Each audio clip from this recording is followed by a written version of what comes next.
Willows whiten, aspens quiver, little breezes dusk and shiver through the wave that runs forever by the island in the river, flowing down to Camelot. 4 gray walls and 4 gray towers overlook a space of flowers, and a silent isle embowers the Lady of Shalott.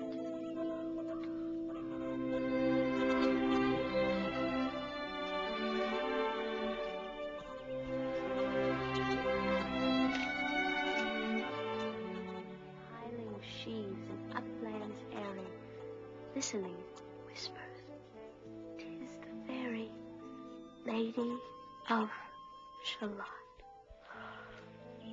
There she weaves by night and day a magic web in colors gay. She has heard a whisper say, "Curse is on her if she stay to look down on Camelot."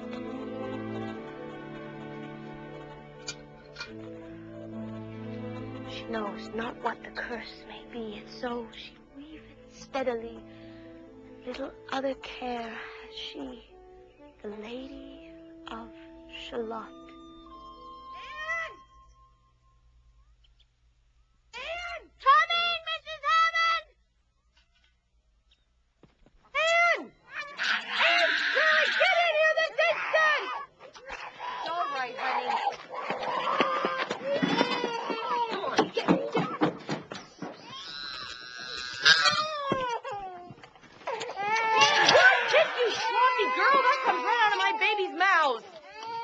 Sorry, Mrs. Hammond, but I was rushing so it was quite heavy. That will be my share, so there won't be any less for the children. Oh, here, just take them and clean them up.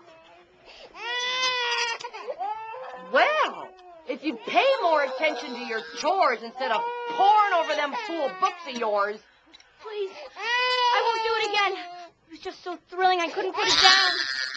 Oh, you darn well won't do it again.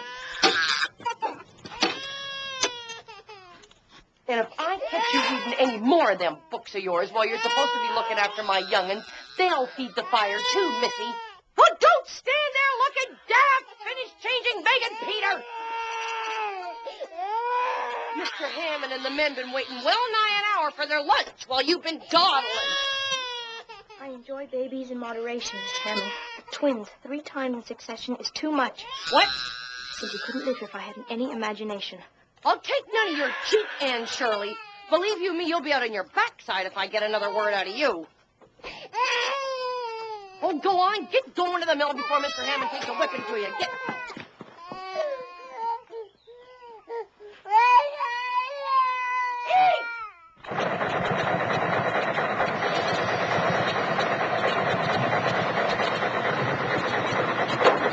Not those darn lights!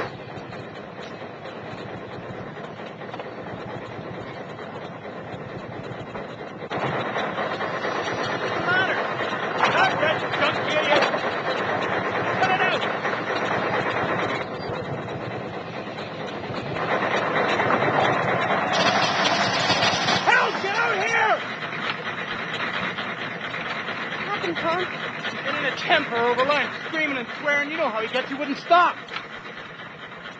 Someone take the wagon and go for the doctor. He won't be needing no doctor.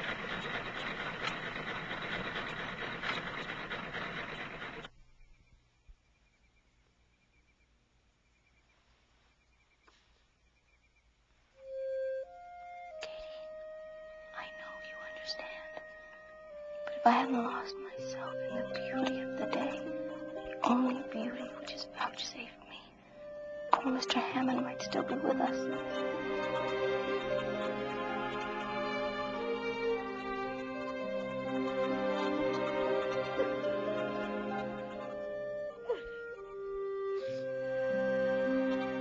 There, Nora. You led a good life. You have to think about yourself and your young ones now. Sell the mill and come and live with me. Now, what about the girl? She's a home child, isn't she? She'll have to go back to the orphanage.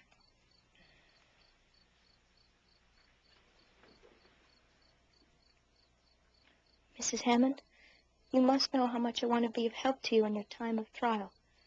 I consider it a burden I must bear. I was daft when I took you in. It's all you're doing. None but yours. I blame myself entirely, Mrs. Hammond. To have to wait an extra hour for lunch is a terrible burden on any man, and I shall never overcome my grief. But going back to an orphanage would be more than I could bear. I beg of you, Mrs. Hammond, please let me stay with you. Orphan children are all the same. Trash. Trash. That's right, Aunt Shirley. Poor, miserable trash that don't deserve no better.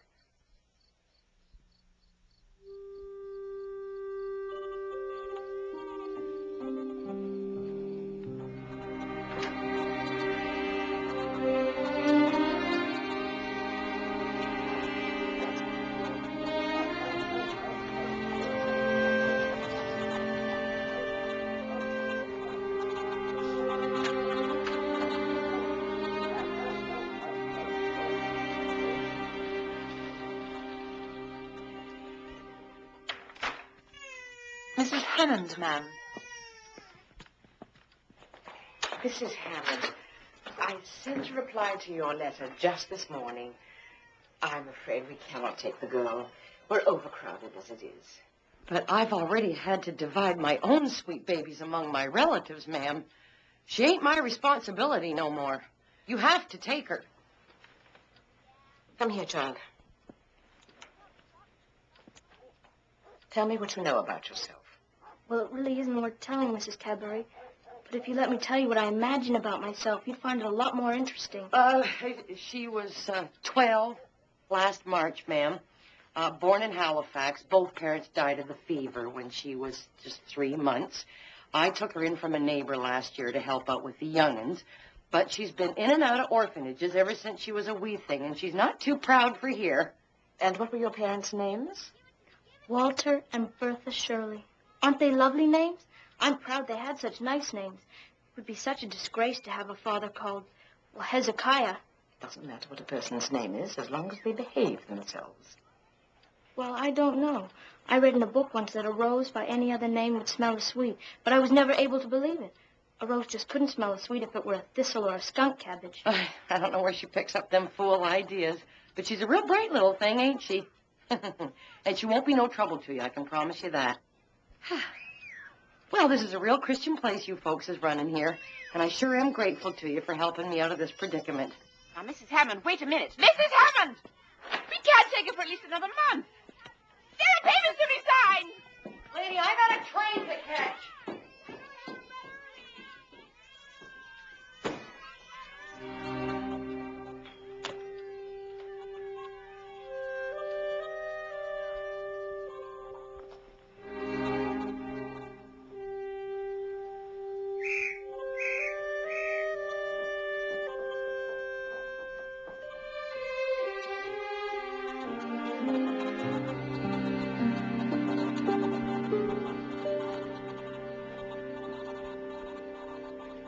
Katie, I'm glad we have each other. It's so difficult finding a kindred spirit these days. And Shirley, get undressed at once. Have you no respect for rules and regulations? I'm sorry, Mrs. Cadbury, but I wasn't paying attention. You haven't been paying attention for the past 6 months. Oh, I know I'll improve.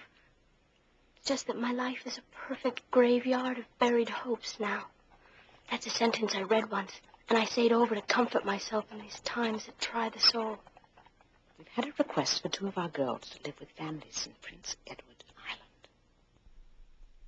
And I've decided that you will be one of them. Thank you, Mrs. Cadbury. Thank you with all my heart. I wish to reward rebelliousness, but the better discipline it seems that I must. Perhaps this new family of yours will shatter this dream world that you live in. Now get into your nightgown and go to bed.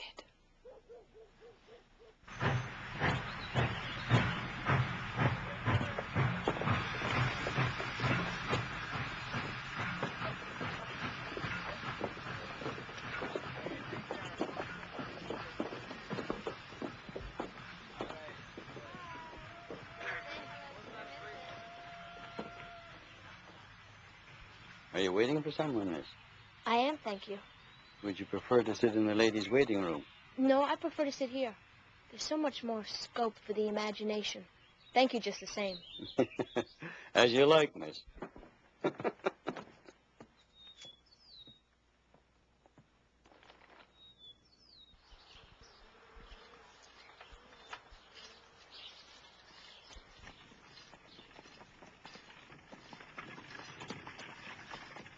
Thomas, isn't that Matthew Cuthbert driving that buggy? Appears to be. He never goes to town this time of year. And he never wears a suit except in church. Maybe he's going courting. Don't be so utterly ridiculous, Thomas. He's not going fast enough for a doctor. Oh, my afternoon is spoiled. I want to have a moment's peace so I know what that man is up to. Wearing a suit. Marilla is simply going to have to explain all this. Yoo-hoo, Marilla!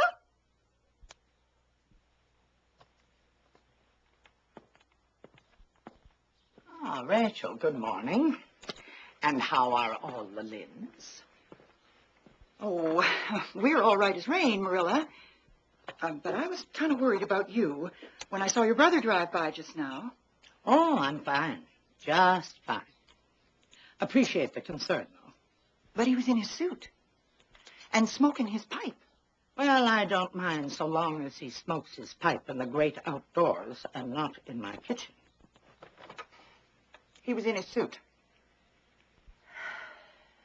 Yes, Rachel.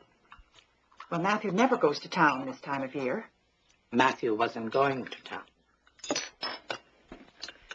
Oh, don't keep me in such suspense. He was going to Bright River. We're getting a little boy from an orphanage in Nova Scotia, and he's coming in on the afternoon train. A boy? You can't be serious. Well, you don't know anything about raising children. Whatever put such an idea into your head? Well, Matthew's getting along in years. He's not as spry as he once was, and his heart bothers him greatly. Mrs. Spencer was up here before Christmas and said she was getting a little girl from the Hopeton Asylum in the spring. Matthew and I gave it good consideration. So we sent word to her by her niece, Roberta, to tell her to bring us a boy home while she was at it. I shall be surprised at nothing after this. Nothing.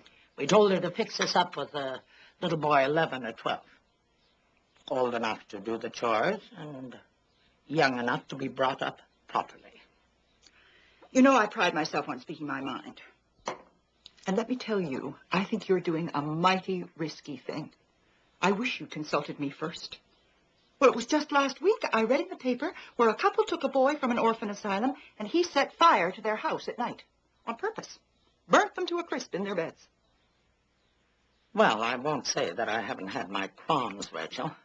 But Matthew was so terrible determined, and it's so seldom that he sets his mind on anything that I felt I had to give in. And there was another case 6 months ago over in New Brunswick where an asylum child put strychnine in the well and the entire family died in agony. Only it was a girl in that instance. Well, we are not getting a girl.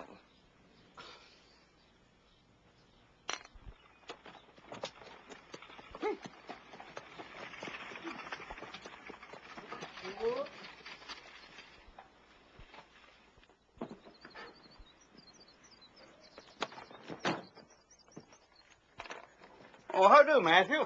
Hello, Angus. Is the afternoon train due soon? Oh, been and gone a half an hour ago. There was a passenger dropped out for you. She's waiting for you on the platform. She? Not to worry, Matthew. I don't think she bites. Well, it's a boy I've come for. Oh, she won't have any trouble explaining. She has a tongue of her own.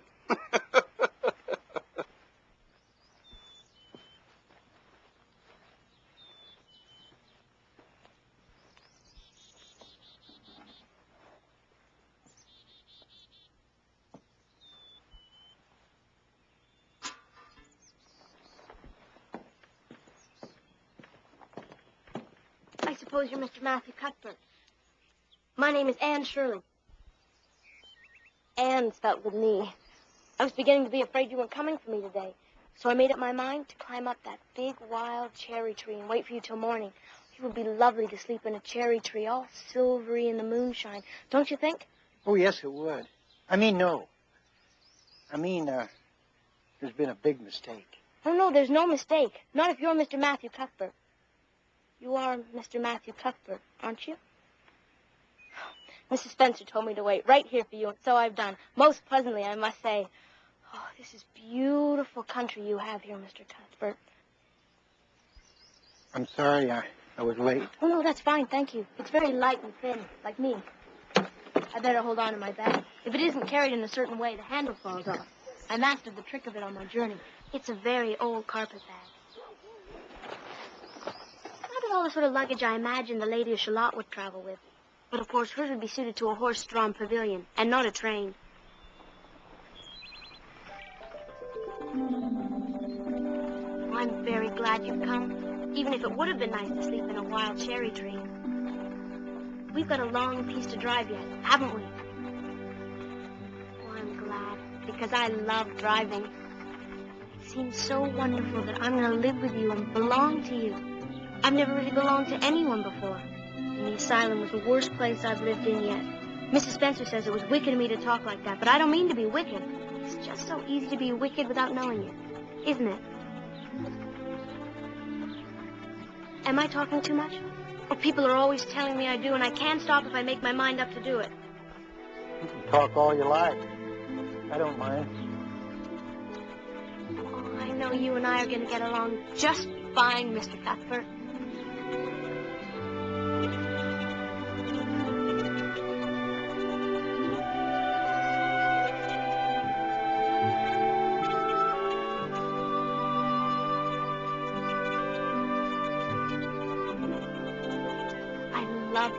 Place already. I always heard that Prince Edward Island was the most beautiful place in Canada, and I used to imagine I was living here. It's the first dream that has ever come true for me.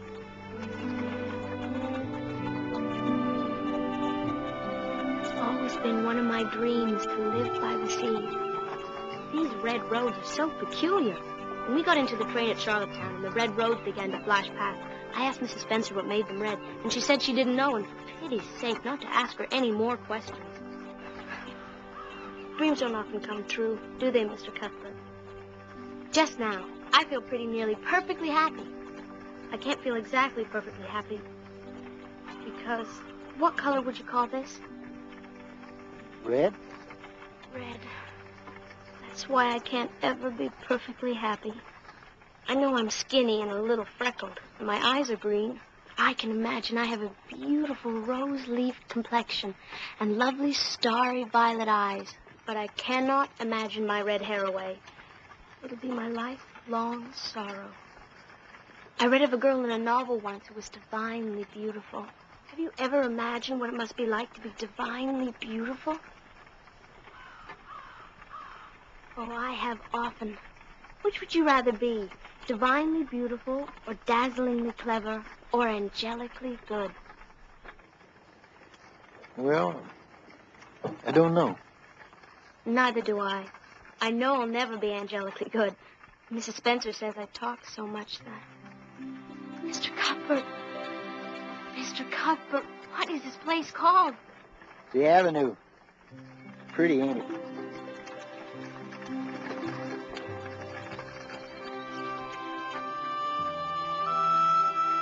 Pretty doesn't seem the right word to use, nor beautiful either.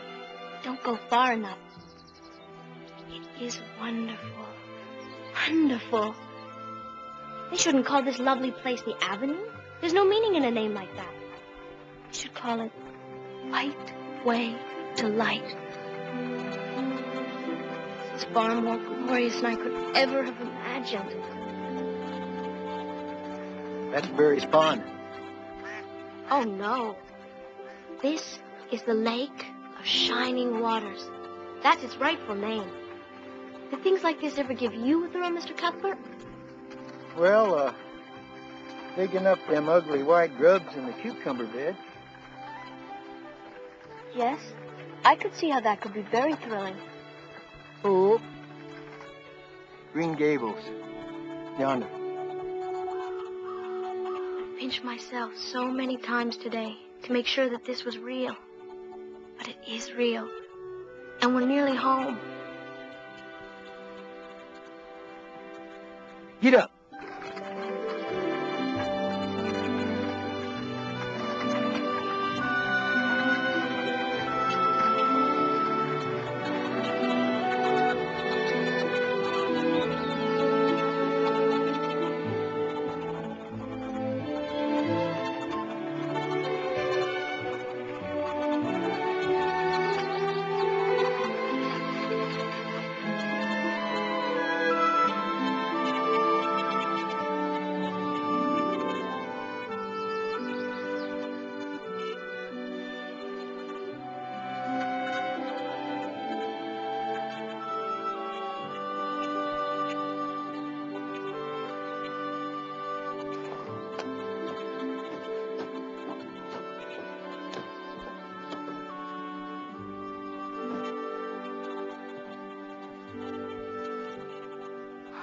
Overwhelmed.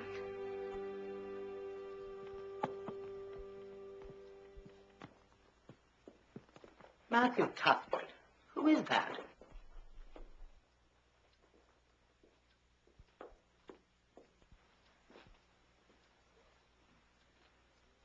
It's a girl. I can see that. Where's the boy? There weren't any. Just her. I figured we just couldn't leave her there, no matter what the mistake was. You figured? Oh, this is a fine kettle of fish. This is what comes of sending word instead of going ourselves, Matthew. You don't want me? You don't want me because I'm not a boy? Nobody ever did want me. I might have known this was all too beautiful to be true. Come now, don't cry. It is not your fault. This is just the most tragical thing that has ever happened to me. Well, what's your name? Would you please call me Cordelia? Call you Cordelia? Don't you think it's a pretty name? Is that your name? Well, no, it's not exactly my name. But, oh, I would love to be called Cordelia. I don't understand what you mean. Cordelia is a perfectly elegant name. What is your name, child? And no more nonsense. Anne Shirley. Plain old unromantic Anne Shirley. Anne Shirley is a fine, sensible name and hardly one to be ashamed of. Oh, I'm not ashamed. But if you're going to call me Anne, would you please be sure to spell it with an E? What difference does it make how it is spelled? Makes a lot of difference. Print out A-N-N and it looks absolutely dreadful. But Anne with an E is quite distinguished. So if you'll only call me Anne with an E, I'll try and reconcile myself to not being called Cordelia. Very well, then, Anne with an E. How is it that you happen to be brought and not a boy? If I were very beautiful and had nut brown hair, would you keep me? No, we have absolutely no use for a girl. Well, don't stand there gaping. Come along, bring your bag. Now that you're here, I suppose we'll have to put you somewhere tonight. Take off your hat. You must be hungry. I can't eat. I can never eat when I'm in the depths of despair. The depths of despair? Can you eat when you're that way? I've never been that way. Can't you even imagine you're in the depths of despair? No, I cannot. To despair is to turn your back on God.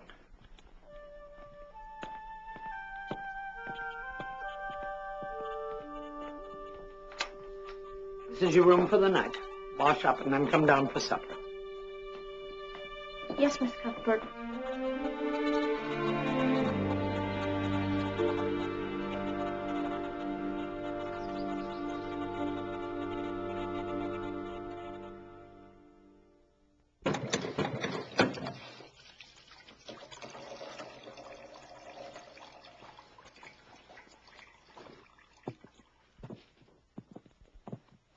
Taking her straight over to that Spencer woman in the morning. This girl has to go straight back to the asylum. I suppose. You suppose? Don't you know it? She's a nice little thing, Marilla. Seems a pity to send her back. She's so set on staying. Matthew Cuthbert, I believe this child has bewitched you. I can see plain as plain you want to keep her. We could hire a boy, and she could be company for you. I'm not suffering for company, particularly a girl who prattles on without stopping for breath. She's no good for us. She has to go straight back where she came from. Well, we might be of some good to her.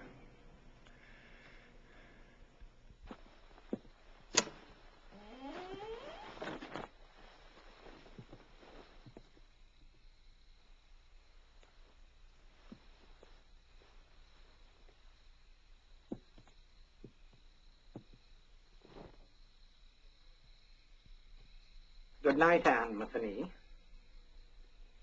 It's difficult to say good night. It's the worst night I've ever known. Good night just the same, child. Good night, Miss Cuthbert.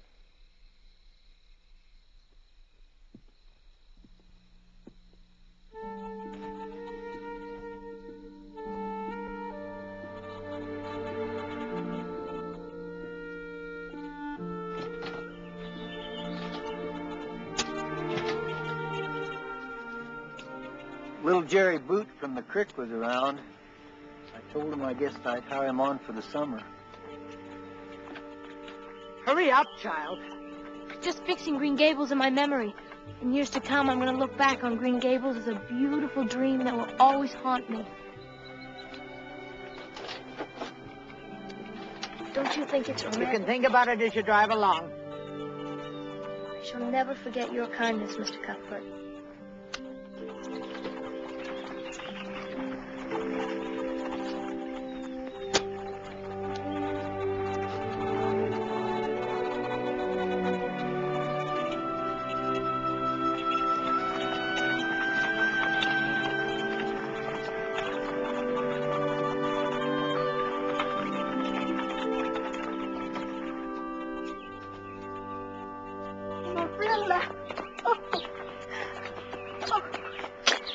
Marilla, dear, you're the last person I would have expected to see today. I'd imagined you'd be getting Anne settled.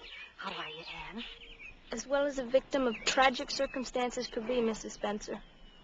There seems to be some queer mistake, Sarah. We told Roberta for you to get us a boy. Oh, Marilla, you don't say. Oh, Roberta distinctly said that you wanted a girl.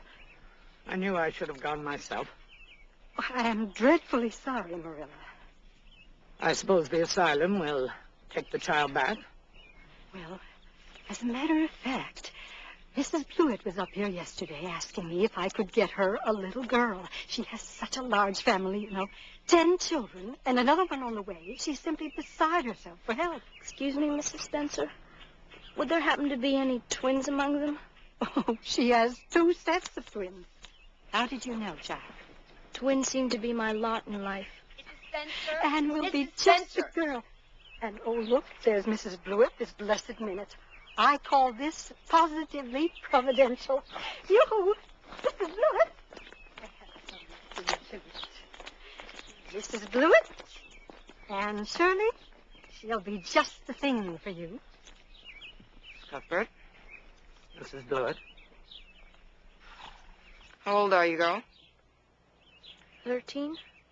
Ain't much to you. But you're wiry, and I don't know but the wiry ones can work the hardest. I'll expect you to earn your keep. No mistake in that. And I want you to act smart and be respectful. All right, I'll take her. My twins have been awful fractious these days, and I'm terrible worn out. Well, now, I don't know. I feel I oughtn't to make a decision until I speak to Matthew. I'll just take her home again and talk to him. Good afternoon, ladies.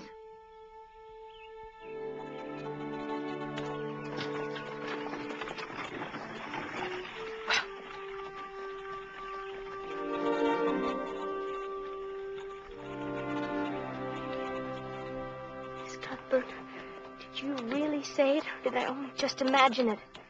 I haven't said anything yet, young lady, except I want to speak to Matthew. Sending you back to the orphanage is one thing. Handing you over to the likes of Matilda Blewett is another. I'd rather go back to the asylum than live with her. 2 sets of twins. Ooh. Besides, she looks exactly like a gimlet. You should be ashamed of yourself, speaking of a stranger that way. Hold your tongue and don't criticize your elders. I'll try and do anything and be anything you want. If you'll only keep me, Miss Cuthbert.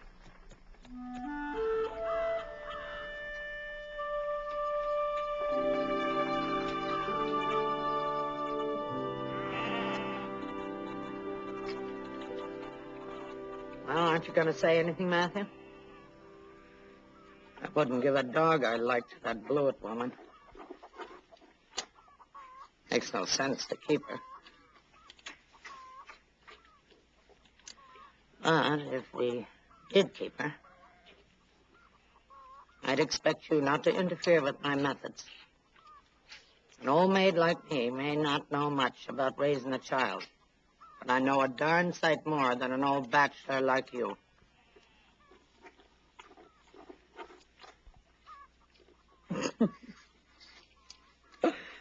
Oh, she could talk a hind leg off a mule.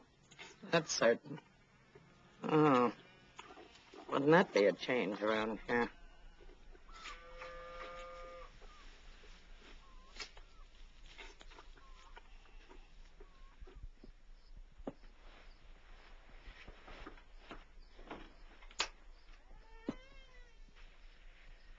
Have you said your prayers?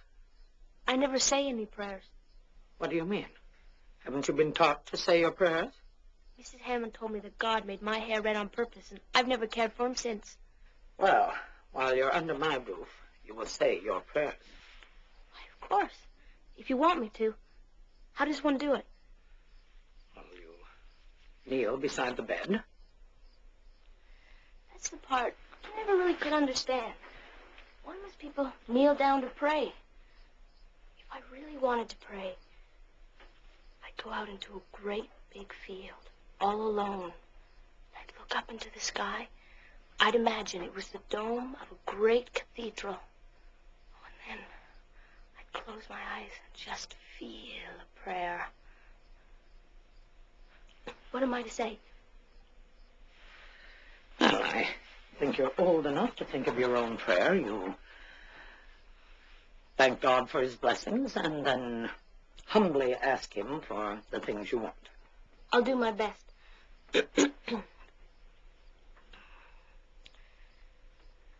Dear, gracious Heavenly Father, I thank you for everything. As for the things I especially want, they're so numerous it would take a great deal of time to mention them all. So I'll just mention the 2 most important. Please, let me stay at Green Gables. Please, make me beautiful when I grow up. I remain yours respectfully, Anne Shirley. With an E. Did I do all right? Yes, if you were addressing a business letter to the catalog store. Get into bed.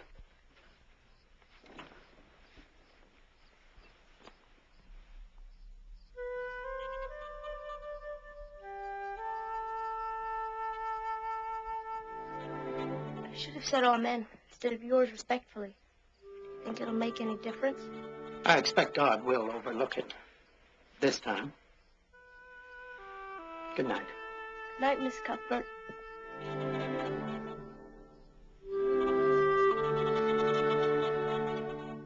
That girl is next door to a perfect heathen.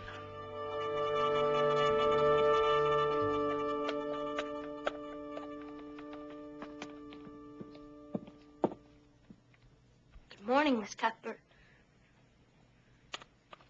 Where's Matthew? He had his breakfast hours ago. Been in the fields ever since. Why? See, I'll have to be up before the break of day if I'm to say good morning to Matthew. That is, If what? Please, Miss Cuthbert, tell me if you're going to send me back. I made up my mind to be patient, but I just can't bear it any longer. Well, you'll just have to bear it because I simply don't know. I thought maybe we'd put it on trial for a while. For all our sakes. Would that suit you? If you think it's necessary, Miss Cuthbert. I do. You may not be happy with two old grumps like us. I know I would be. I'd be happier than even I could imagine at this present moment. Here. While you're eating your breakfast, I want you to learn that.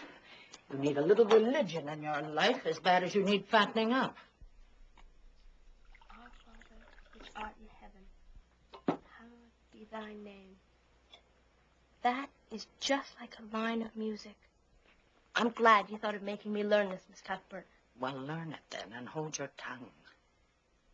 Yes, ma'am. Oh, good Lord. Here comes Rachel Lynde. Anne, take that card into the parlor. And then you come back here on your best behavior. I don't want her knowing you're a heathen.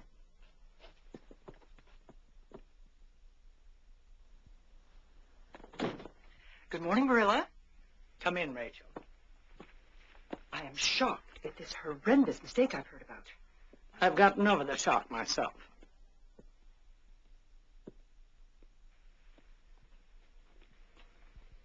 Couldn't you send her back? Well, we're still considering on it. Considering on it? What is there to consider? I mean, a boy would have been bad enough. But this is a friend and neighbor of mine, Mrs. Rachel Lynde, and Shirley. How do you do, Mrs. Lynde? Well, her looks are certainly nothing to consider. I mean, she's terribly skinny and homely, Marilla. Come over here, child.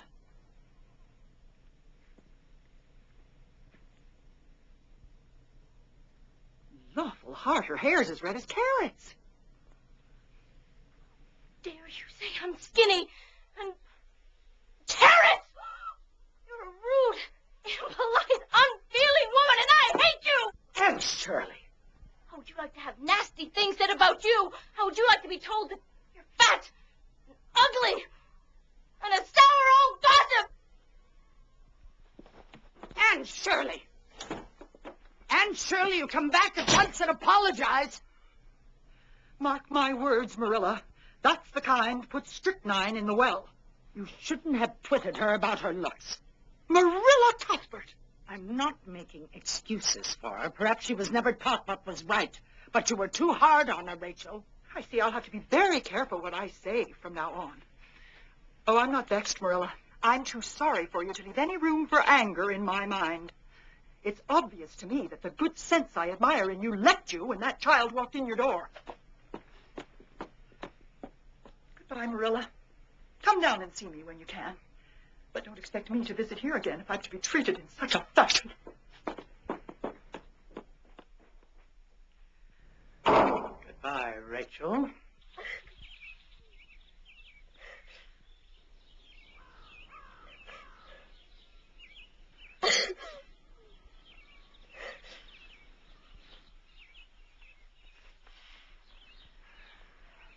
When I said trial, I had no idea you'd take me literally.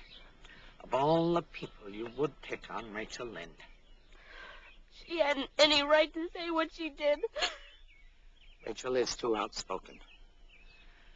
But she is your elder, a stranger, and my guest. Not to mention my friend. All of them very good reasons for you to have bit your tongue. She deserves an apology, and you will go to her, and you will give it.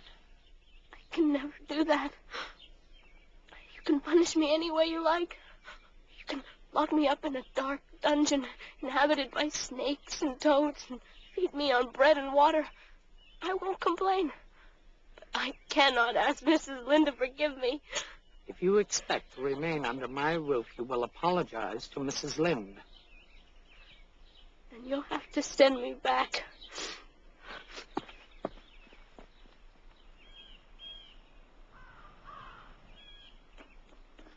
Rachel Lynde deserves what she gets. Matthew Cuthbert, don't form opinions for me. Next you'll be saying she oughtn't to be punished at all.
I haven't been upstairs in this house in 4 years.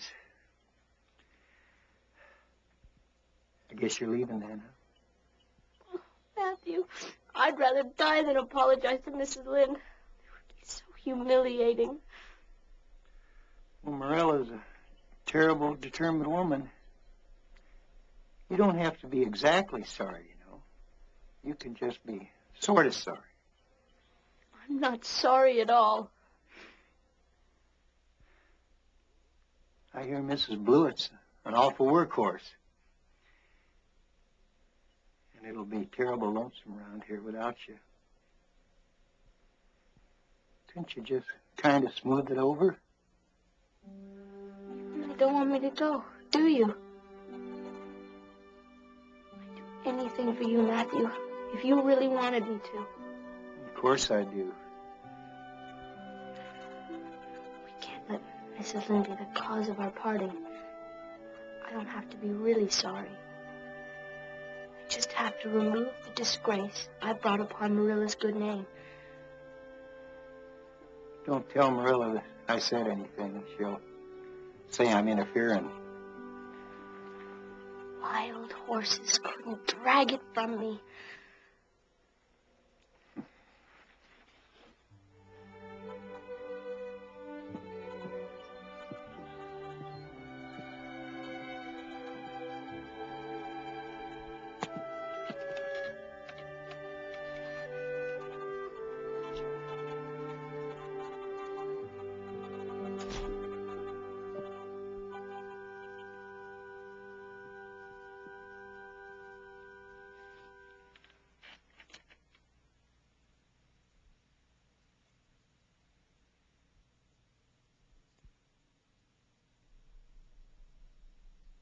Cuthbert?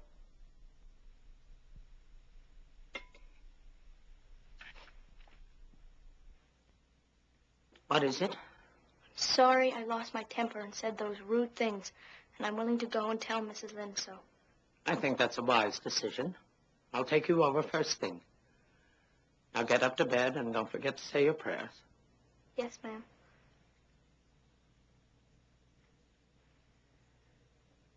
I knew that if we left her alone, she'd come to her senses.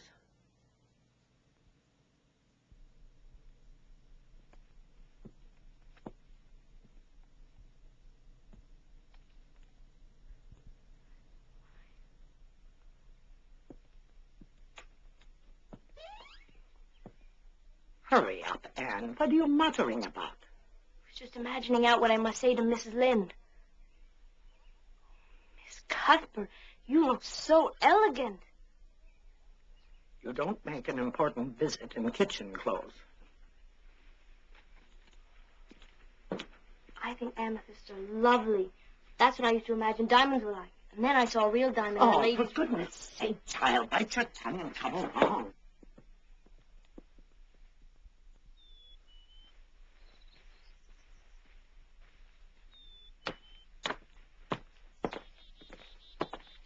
Good morning, Rachel. Anne has something to say to you. Mrs. Lynde, I'm extremely sorry I behaved so terribly. I've disgraced my good friends who've let me stay at Green Gables on trial, even though I'm not a boy. I am wicked and ungrateful, and I deserve to be cast out forever. What you said was true. I am skinny and ugly, and my hair is red. What I said about you was true, too, only I shouldn't have said it. Please, Mrs. Lynde, forgive me. You wouldn't be so cruel as to inflict a lifelong sorrow on a poor orphan. Please, please forgive me. There, child, of course I forgive you. I guess I was a bit hard. But you mustn't mind me. I'm known throughout these parts as a woman who speaks her mind. And don't worry about your hair. I knew a girl once who had hair every bit as red as yours, but when she grew up, it darkened into a real handsome auburn. You have given me hope, Mrs. Lynde. I shall always think of you as a benefactress. Marilla, what this child needs is discipline and a proper education. The Sunday school picnic is scheduled this week for Barry's Field. I want you to take Anne so she can meet some civilized children her own age. Her tongue appears to be hinged in the middle, but she may turn out all right. I'm sure you're right, Rachel. And trial or no trial, you ought to put the girl into school. Putting you in school doesn't mean a decision. It's just as easy to take you out as put you in. I understand, Miss Cuthbert, but it does give a person reason to hope. I've seen some shocking behavior from you, Anne Shirley, and it does give a person reason to doubt. Understand? My temper will never get the better of me again, even though I am red-haired. I hope not. Good behavior in the first place is more important than theatrical apologies afterwards. Since I had to do it, I thought I might as well do it thoroughly. Oh. Save your thoroughness for prayer.